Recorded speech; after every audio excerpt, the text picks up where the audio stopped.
আসসালামু আলাইকুম বন্ধুরা, তোমরা কেমন আছো? আশা করি তোমরা অনেক ভালো আছো।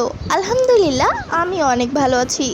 আজ তোমাদের জন্য নতুন একটি রেসিপি নিয়ে চলে এলাম, নাম লাউয়ের পায়েস। তো চলো ভিডিওটি শুরু করা যাক। প্রথমে আমি লাউ কুচি কুচি করে কেটে নিয়েছি। এরপর আমি একটি কড়াই বসিয়ে দিয়েছি চুলার উপর। তার ভেতরে 1 টেবিল চামচ ঘি দিয়ে দিচ্ছি। ঘি দেওয়ার পর আমি কুচি কুচি করে রাখা লাউ দিয়ে দেব। ঠিক এরকম করে লাউটা ভালো করে রান্না করতে হবে। এরপর আমি দেব 1 কাপ চিনি। চিনি দিয়ে খুব ভালোভাবে মিশিয়ে নিতে হবে।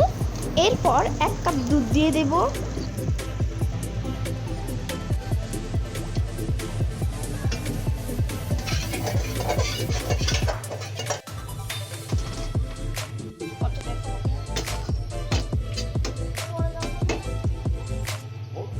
এই তো তৈরি হয়ে গেল আজকের নতুন একটি রেসিপি, লাউয়ের পায়েস।